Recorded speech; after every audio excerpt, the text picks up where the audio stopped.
Alguien dijo que si Jerusalén hubiese sido una colmena, con su entrada triunfal, es como si Jesús la hubiese golpeado con un palo. Y se podía escuchar el zumbido crecer a medida que los frustrados opositores se organizaban en su contra. La llegada real de Jesús a Jerusalén fue una declaración innegable de su autoridad más allá de todo criterio de los hombres.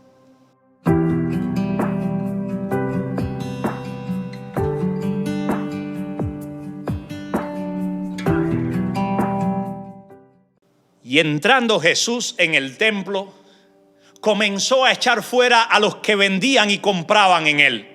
Volcó las mesas de los cambistas y las sillas de los que vendían palomas. Y les enseñaba diciendo: ¿no está escrito? Mi casa será llamada casa de oración para todas las naciones. Mas vosotros la habéis hecho cueva de ladrones. Entonces se acordaron sus discípulos que está escrito: el celo de tu casa me consume. Y vinieron a él en el templo ciegos y cojos y los sanó.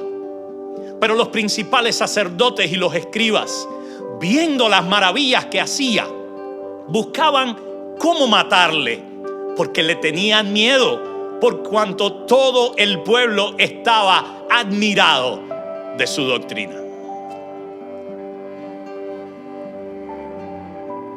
Mucho de lo que los evangelios nos dicen sobre el lunes se centra en el tema de la autoridad de Jesús, tanto sobre el mundo creado como el derecho que él tenía de juzgarlo. Todo lo que Jesús hizo, lo hizo con autoridad. Así que, cuando despertó a sus discípulos aquel día, diciendo que quería volver a Jerusalén para enseñar, por muy arriesgado que pareciese, no fue sorprendente. Todos notaban que el ritmo de la acción de esos días sería intenso e indetenible. Este era el Mesías esperado. Este era un hombre escogido y ungido, enviado con una misión. Era como si Jesús hubiera escalado la última colina y su fin se acercase rápidamente. Es lunes y Jesús regresa a la ciudad y entra en el templo de Dios.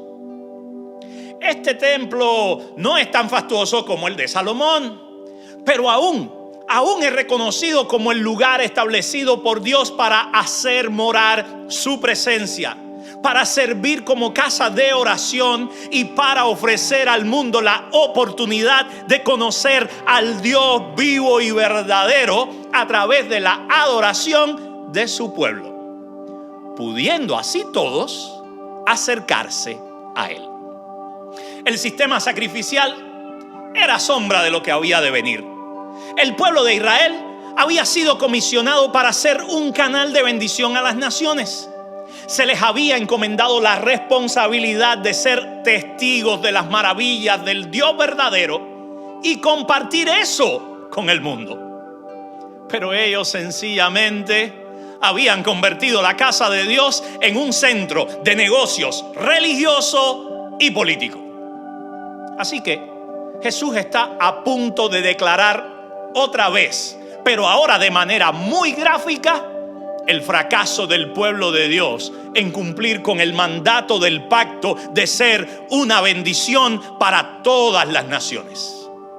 Y aunque nos parezca obvio lo que Jesús hizo, creo que debemos entender por qué indignó tanto al maestro lo que sucedía en el templo. Las personas que llegaban debían por lo menos hacer estas dos cosas: traer o comprar un animal ritualmente perfecto para realizar un sacrificio por los pecados y pagar un impuesto en el templo.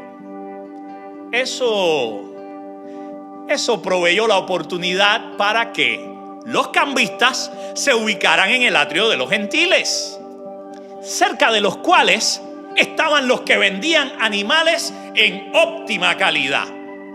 Aquellos animales tenían un sello imaginario que decía: aceptación para el sacrificio garantizada por el sacerdote. Y es que, literalmente, los mismos sacerdotes tenían que examinar aquellos animales antes de que fuesen utilizados para este fin. Queda claro entonces que todos los que comerciaban en el templo obtenían ganancias por la transacción. Así que podemos entender por qué Jesús estaba ofendido. El motivo evidente en el contexto era que la religión, en vez de acercar a las personas a Dios, las alejaba. Los sacerdotes y demás religiosos habían manchado los propósitos, las reglas y todo acto que se realizaba en el templo. Las personas eran llevadas a cumplir con la letra de la ley, pero nada hacían sus líderes religiosos para ayudarlas a comprender el espíritu, los propósitos y la significación espiritual de aquella ley.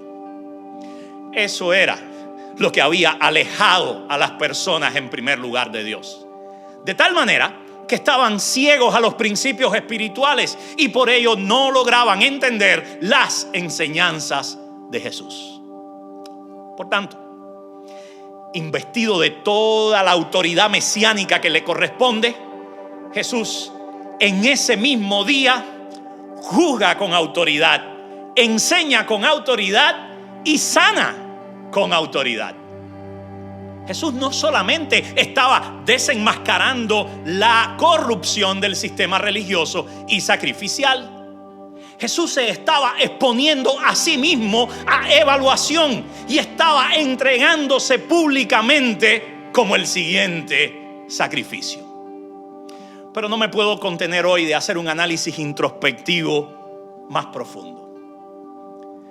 Dice el texto, sin rodeos, que ocurrido esto, los principales buscaban cómo matarle.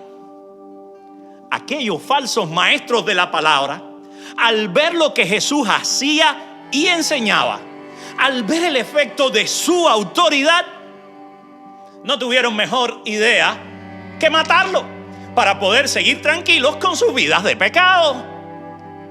Me pregunto, ¿es eso la descripción de una vida de fe? Miremos por un instante al pueblo, a los que lo seguían. Eran una multitud con una expectativa siempre creciente. Atentos, porque cuando menos te lo esperas, Jesús puede llevar a cabo un acto sobrenatural. Eventos que ocurrieron vez tras vez, y vez tras vez demostraron que Él era el Mesías. Pero me inquieta que a este punto ya ha habido todo tipo de milagros portentosos, los cuales indiscutiblemente probaban su autoridad. Multiplicación de panes y peces, expulsión de demonios, resurrección de muertos y sanidades, algunas de las cuales habían ocurrido incluso en ese mismo día. Pero no les alcanzaba. Siempre estaban necesitando algo más. Es por eso que me pregunto, ¿estará pasando igual con nosotros? ¿Nos es suficiente lo que leemos y lo que ya hemos experimentado acerca del Cristo? ¿O será que estamos siempre necesitando algo más para de verdad confiar? El celo por ver cumplida la misión de Dios consumía al maestro. ¿Será que a nosotros también nos consume el fuego por su causa? ¿Por las almas que nos rodean? ¿Por hacer su voluntad? La fe madura es la de aquel que, orando en todo tiempo, entiende lo que Jesucristo ya ha hecho, cree en su soberanía y se mantiene firme a pesar de lo que pueda estar viviendo, porque a fin de cuentas ya sabemos quién verdaderamente tiene toda la autoridad.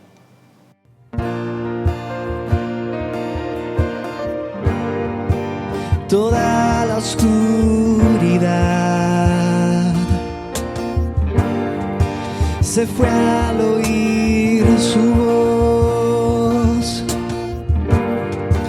La noche pronto se terminará, tu luz la vencerá. será